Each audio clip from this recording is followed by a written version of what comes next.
Thank you very much. With that, we come to an end of a very interesting plenary on PDPB, enabling personal liberty, digitization, and innovation. And we'd like to extend our heartiest gratitude to each one of the speakers in the session, all the panelists who shared with us their expertise on the matter. We thank you once again for joining us today. And we've almost come to a close of day 3, the final day of the AISS 2021, which was brought to you by NASSCOM DSCI. But before I invite Ms. Rama Vedashri for a formal vote of thanks and the concluding remarks, once again reminding all of our audiences a quick chance. The next 10-15 minutes you still have that you can accumulate your points on the leaderboard and stand a chance to be one of the winners to win the cash prizes.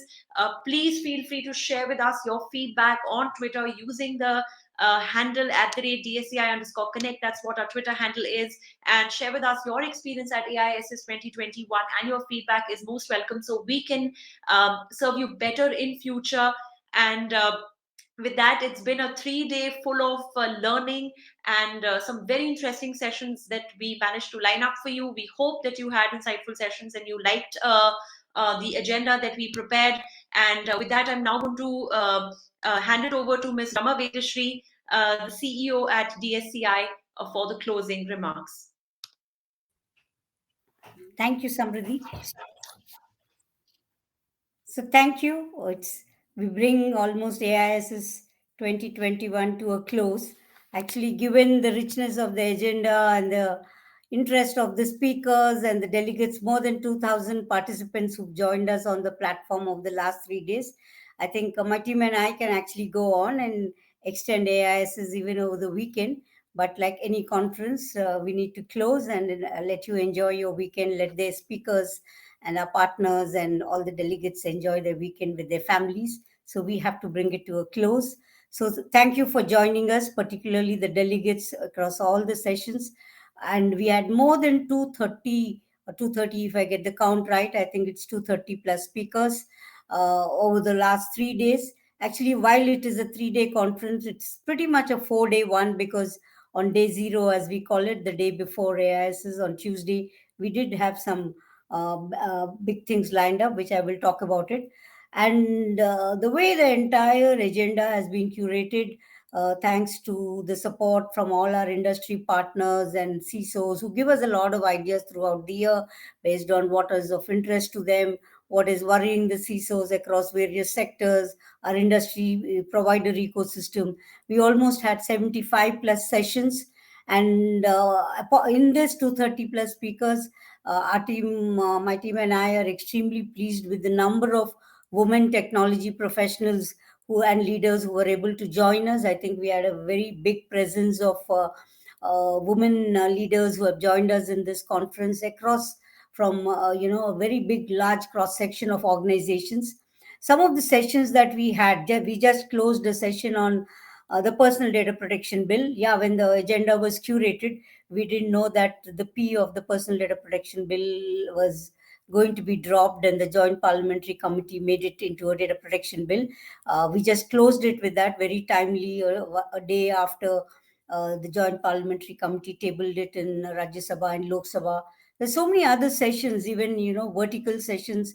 There was a session around SOC for OT environment, insurance sector, data protection, privacy and data sharing practices based on the National Digital Health Mission. So there was a sectoral focus to some of the discussions in this AISS, as always, but I think we went a little deeper this time.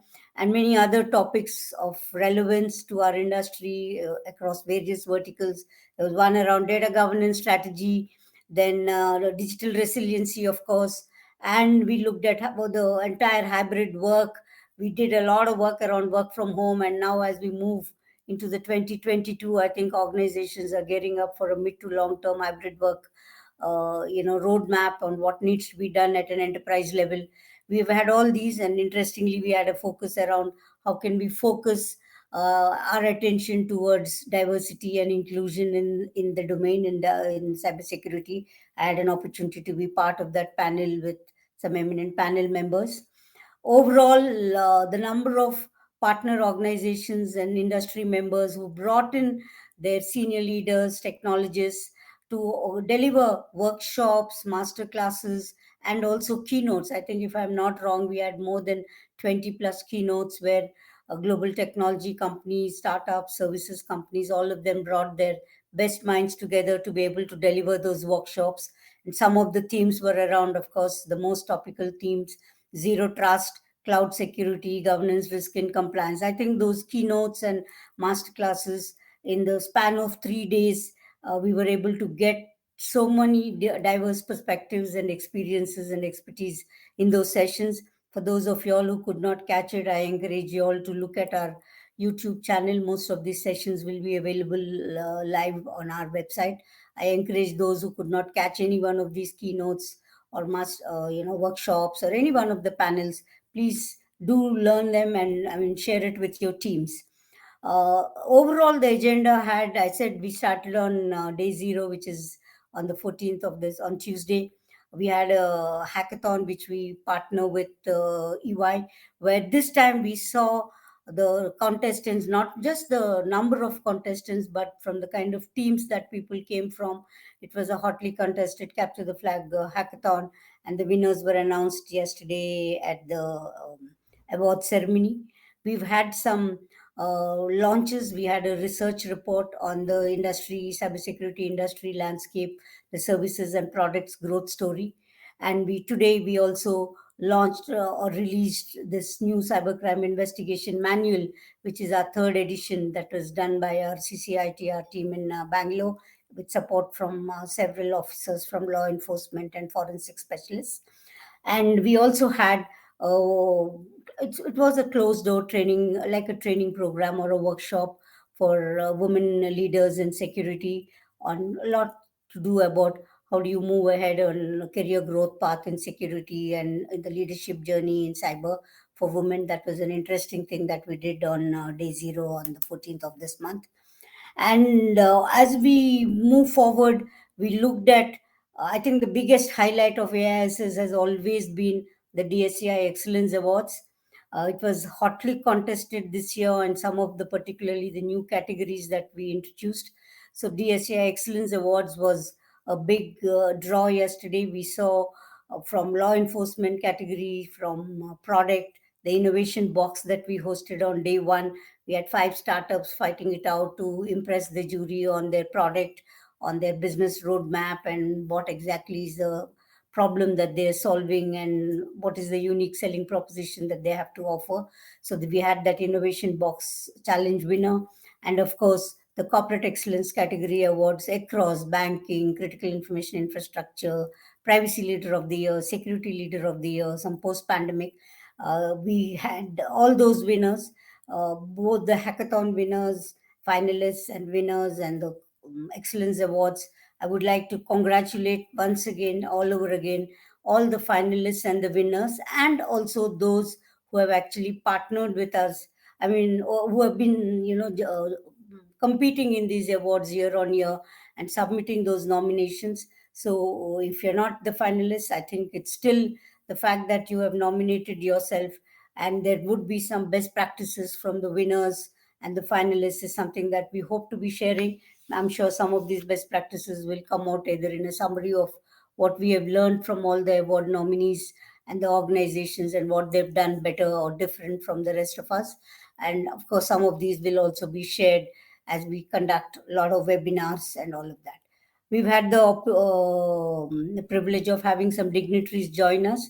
I would like to particularly thank the DG CERT for joining us in the opening plenary, Mr. Dr. Sanjay Bail, Mr. Ajay Sani, who took time from his busy schedules, particularly when Parliament sessions are on, and deliver the address yesterday at the Excellence Awards, and also give away quite a many of the awards. Winners were felicitated by him, and also two of my senior colleagues, Mr. Rajendra Pawar, Chairman DSCI, and NASCOM President Ms. Devjani Ghosh, who joined us. I would like to thank them for that.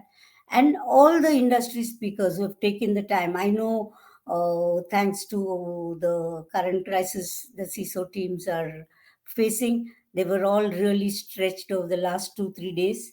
But many of them, because of the commitment they've made to the session, they took time and joined us, while they were telling us that they and their teams were a little, tied up all through the night solving some problems. But I would really like to thank every speaker who joined us, shared their experiences. It's not just that 1 hour, 30 minutes. There's so much time they give to be able to, all the pre-work that happens for the session, the discussions, give their insights on how the session can be structured better. So it's not just that, 40 minutes or 1 hour. They do give us significant amount of time. So my heartfelt gratitude to anyone who joins us as a speaker, commits their time and is willing to share their expertise and learning. Today we had the third edition of the Cyber Forensics Sub Summit, something that our cybercrime investigation and forensics team from Bangalore has been hosting.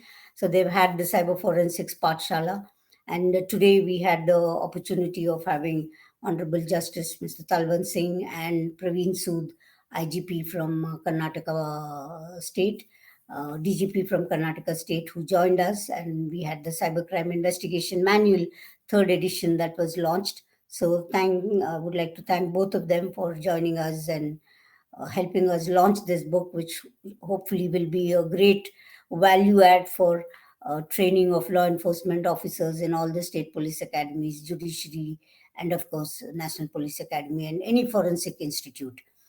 And my team's gratitude and thanks to more than 42 sponsors, partners, and exhibitors who join us. Their support means a lot to us. If I can request Jatin to have that slide flashed, please. All of them who actually bring and advises also on the themes, because many of these organizations and their technology and business leaders engage globally, they engage with globally with customers. They always bring us those contemporary themes that are relevant to the security privacy community. They bring their subject matter experts. Some of the speakers would have woken up at in whatever time zone they're in. They would have woken up and joined us to be able to participate in this platform, because in this 16th edition, I think people look forward to be able to not just speak, but to be able to contribute in the community of the security privacy professionals that engage with us with DSEI. And last but not the least, doing a virtual conference of this scale with plenary sessions, master classes, keynotes, some of them had deep dive technical demos, 4 to 5 parallel sessions at any point of time, requires a very strong technology and a platform partner. So my team and I would like to thank Zadil and this entire team who have helped us host this, customize this entire UI that they've created, innumerable number of dry runs, coordination with speakers. So thank you, Zadal team, for helping us host this very successfully with this kind of complexity and scale and creating this speaker delegate experience. And yesterday we hosted our Excellence Awards. That's again a different technology experience to be able to create that for the delegates of AISs and of course the award winners and the dignitaries who were felicitating. So I would like to thank the Brandy team who have helped us host for the second year in a row the awards function in a virtual mode. And there's a lot that goes into creating a conference of this in terms of the collateral, the way we do outreach with delegates and speakers, and creating this experience where there's so much communication and outreach we do. So I'd like to thank the team from Creativity who have always been partnering with us in the entire outreach and collateral material. Last but not the least, my own team, the DSCI team. There's a It's almost, I must confess, that I do the least work at AISs. Otherwise, the rest of the team, led by Vinayak, the whole team of DSCI, it's almost all hands on deck. That's not a cliche when it comes to AISs. Everybody in the team contributes to its success, whether it's the technical team, events team, admin team, the membership team, which engages with all the members to join us at the conference and speak at the conference, and the communications team. Our teams from our 3 institutions or 3 centers that we have: National Center of Excellence, the CCR team in Bangalore, or the Hyderabad Center of Excellence, right? The entire team, everyone contributes to it. So my heartfelt gratitude to the entire team, and to all the speakers and delegates who coordinate. And there's so much follow-ups we do with them. We disturb you at all times of the day to come on for a dry run or share your, if you're a moderator, I think we disturb you even more. If you're chairing a session, we disturb you even more. So thank you for all of that, for engaging with my team and making this entire ASS a big success. So I really dip my hat or take a bow to everybody who has contributed to the success, particularly partner organizations, all the industry members, and Zadel, Creativity, Brand Aid, and of course my entire team. Thank you so much.